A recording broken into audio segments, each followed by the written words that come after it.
I'm Madhu Thibodeau.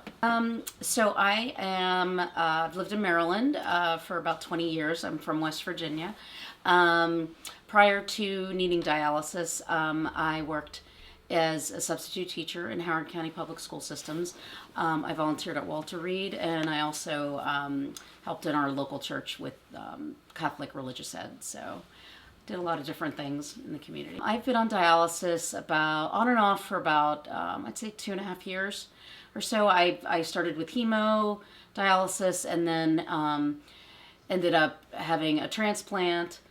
Well, actually, I had a transplant, then hemo, then transplant, then hemo, then PD. And I needed to hook up with a local dialysis center, and my nephrologist actually recommended the facility that he works with, Home Dialysis of America, and individualized attention. And there are a couple situations even in the center that I was at, and again, it was me and 4 nurses, so it was very kind of a private setting, but there were instances where we did have some complications, and it wasn't 20 other people in the room, it was just me and the nurses, and they were able to react very quickly and, you know, take care of my needs. And it was just, it made it feel all the more personal, and it made it feel you know, that I knew they were truly there for me, but the setting was less stressful because I didn't hear everybody else kind of going through their process, and everybody else, you know, having different episodes happen to them, and 5 different nurses running around the room, it being crazy like that. It was just very, it was less stressful, and it was definitely calming. I think to have to go through this at all and then have a smaller setting definitely made a difference. How did your family react to you saying that you were going to do this modality at home and bring these machines into the house? I think flexibility at all. Great. Tell me about your typical dialysis day. So typically now, because I'm on PD, basically what I do is, and I actually just recently got a part-time job, so started working early this year, and it's about 30-40 hours a week. So I basically get up and I go to work, and I do a midday drain, which is about 20 minutes. So I try to work that in between 12 and 3, somewhere in the middle of the day. And then I go about my day, and then every night while I'm sleeping, I hook onto my machine, and while I'm asleep, it dialyzes me. So it's really, you know, I have my whole day to myself, and I'm able to live a normal life. I don't have to stop. I don't have to do anything. I just live my normal life, and while I'm sleeping, the system clears through my body, and when I wake up in the morning, it's like a new day, and I just start off fresh. So, you know, again, it was an adjustment, but really, it's actually been the best modality for me as far as being able to live such a normal life and be able to get back to work and do everything that I could do. I know that if I was in center, I'd be spending anywhere from, you know, 4 to 5 to 6 hours a day there. And that would be literally a part-time job, just being there at a facility, not knowing if I had to wait my turn and everything as well. So this definitely gave me my life back. It gave me my time back, and it gave me, you know, a lot of my energy back. So I basically, doing it all night, I have my whole day is free. So. You have children, correct? I do. I have 2 teenage boys. They're both active in sports, so, you know, for a while I wasn't able to. It's going to pick up that. Okay. I'm just going to say also, my father, so my father and grandfather were both on dialysis. Yeah. My father, when he was 89, actually had a successful transplant. He was Matt's oldest transplant. At 90. Wow. Yeah. He was a patient of Matt's also. That's awesome. It was a kidney from a young man who unfortunately overdosed, and it was an HIV positive kidney. Wow. And so they wouldn't give it to just anybody. But my father was already 89 years old, so that they said by the time it becomes, but my father, you know, John will tell you, my father survived 5 cancers, a quadruple high. He had 9 lives, but it was all completely. It consumed him to the point where if I wanted to see him when he was on dialysis, I had to go to the center and sit with him. Yep. You know, he wasn't a candidate for home dialysis, but he was on the lowest dose of anti-rejection medicine possible, and and never got the hepatitis C or the HIV from the Wow, kidney, that's and lived to amazing. be 93 and passed away from aortic closure. Wow. Instead, yeah. That's amazing. So where do you want to lead off with? Okay, You have start two. with your children, their so I have two ages, boys. how it changed, you know, how. So I have one son who's 16. He's a sophomore in high school. He plays baseball, and my youngest son Ryan is 14. He is going to 8th grade, so he starts high school in the fall. He does a lot of swimming.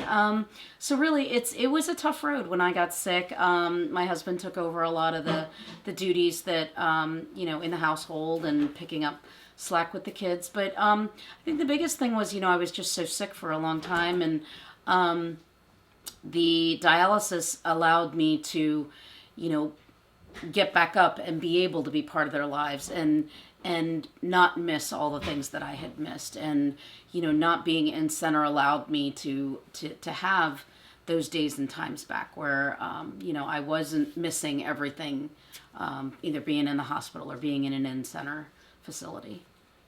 Tell me about your nephrologist, Dr. Weir, how you came to Dr. Weir. So Dr. Weir, it's funny because I used to go to Hopkins as to see my nephrologist, and my nephrologist, Dr. Watkin, moved from, after 25 years at Hopkins, moved to Maryland, so I followed her, and prior to the transplants, I followed up with her and got diagnosed and did all the workup through University of Maryland and met Dr. Weir, and he is just absolutely the most amazing person I've ever met. He has been so integral in my care, transplant, pre-transplant, post-transplant, because I've had 2 transplants and been on dialysis twice and now on PD, and I talk to him all the time. He's very, very knowledgeable. He has over 40 some years of experience.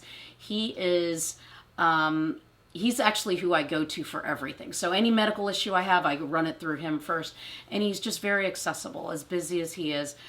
He's a fantastic nephrologist, and he has really taken my case, which is very, very complicated, to many different physicians and many different levels to kind of make sure all my bases are covered with everything. And now, I'm waiting for the 3rd transplant, but he's looking out for me for the 3rd one and making sure how much preventative stuff we can do and avoid the issues that I had in the past. So he's been a huge role in my care and some of the great service that I've received at University of Maryland. Of America are truly my family. They have, from the moment that I stepped foot in there, between the training and between the patients and between all the staff, truly they have made me feel like part of their family, and they're certainly part of my family. John and I have known each other for a couple of years, and he has always been there for me no matter what I needed. And it was difficult. I know both times that I had the transplant and they both failed, and he's my biggest cheerleader and was there in my corner saying, "That's so fantastic, you've gotten a transplant, I love you, I hope I never see you on this end of dialysis again." And then when it didn't turn out and I had to go back to it, like, it wasn't even a question. John was exactly where I was going to go to. He was very helpful, warm, welcoming, but also made the procedure, it wasn't painful. Every time I had to go back from a failed transplant, it wasn't, as much as I was going through emotionally, I didn't have to relearn everything. I mean, they just picked me up and picked me right up and brought me right back in. So it was very welcoming. It was very comfortable. It was very safe. It was very reassuring. And I have talked to many patients who have not done dialysis or who are in center, and I recommend that this is the way to go. The in center is so impersonable. You're not able to create that bond with somebody. And I think when you are going through something like this as a patient, you need to know that the people that are with you are people that you can trust. And this is no greater. This relationship is so strong. I think people, for me, let me start back. It's interesting because when I was on dialysis and when I was in the hospital, I was by far by 30 years, I was the youngest person in getting dialysis. So I think a lot of people have visions of what people with dialysis, what their life is like. And I think it's gotten a bad rap. And I think it's shown a lot of people not able to move, and people that are bedridden, and people that don't really have, they're in their later years of life. They don't look happy. They don't look like they have anything fulfilling for them. I would say all of that is wrong. I think doing dialysis at home, especially with a company like Home Dialysis of America, you really end up getting your life back. And I have to say, I think having gone through everything that I've gone through, I've learned to appreciate the things in life that really matter. And for me, Home Dialysis of America has given me my life back and given me the opportunity to have those moments back in my life and be able to do all the things that I couldn't do before that I can do now. And I have spoken with people in John's, in Home Dialysis of America, who are on hemo, and people that have come from in-center that would come in, and I would sit and tell them that this would be the best decision you could make. You will get your life back. And I think when they see me, they see somebody that looks pretty healthy. Like, I don't look like a dialysis patient. I don't feel like a dialysis patient. I walk around and I have the catheter attached to me, but I live a normal life. I have traveled with it. I've flown with it. It is a little bit more time consuming, but it's such a small part of my life now, where I think if I was in center, I think the environment consumes your life, and that is what you think your life is about. And for me, Home Dialysis of America has made this just a small facet of my life, and the dialysis is a smaller part of my life. And it's given me the opportunity to live my life. And I've told people they really should get out of in-center and do home dialysis. You don't realize how much better you'll feel. It's better for your body overall. The system's not as rough on your organs, and you wake up and you have energy. You feel well. I don't ever feel tired. Even when I was the most sick that I was, and I was on hemo with John, I never felt tired. I never felt sick. I know most dialysis patients say the day after they feel drained and exhausted. I have never once felt like that. Between hemodialysis and PD, I think home dialysis is definitely the way to go, and I would recommend it to anyone. It really does give you your life back. That's actually a specific question I wanted to ask you. I know with my father, Sure. He would, especially, well, my grandfather especially didn't follow the diet to a T. Sure. But it was always something different when he finished dialysis. Sometimes he would be, like you said, just want to go to bed. My father the same way. It was always different. So my assumption, I don't know a lot about home dialysis versus in. I'm assuming that in-center tries to do it faster, but is more intense. Whereas home dialysis, like you said, you do like a midday and a night. Yep. So do you find that it doesn't take as much out of you? I feel like it doesn't take as much out, because truly, while I'm doing the majority of the dialysis, which is not at night, I'm sleeping. So really, while the machine's running, it's I'm able to get the rest that I need, and it's able to kind of clean my body and do what it needs to do. And there's no needles involved with the PD, which is fantastic. So I don't have to get, stabbed with crochet, size needles. But I think the bigger thing is that even doing hemodialysis at home and doing PD at home versus in-center, I think the thing is that when you're in-center, it's 6 hours. It's very stressful because you're like, an assembly line of patients. So there's, 5 or 6 patients down in one big room, and you're stuck there for 6 hours. You can't move. You have to basically sit there, and you either fall asleep, you read a book, or you do something.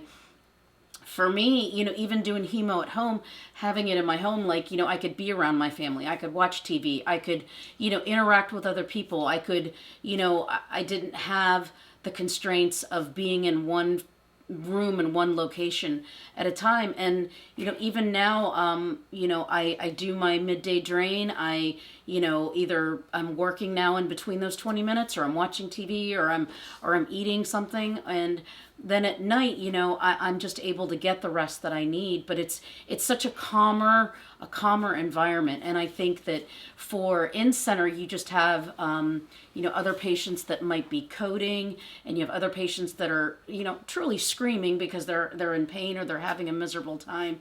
And when you are able to kind of isolate all the outside stress and just focus on what you're able to do, the dialysis just kind of does it itself, and you're able to kind of just not be as stressed out about what your physical body is going through, and you feel calmer, and everything it just flies by. It goes much quicker.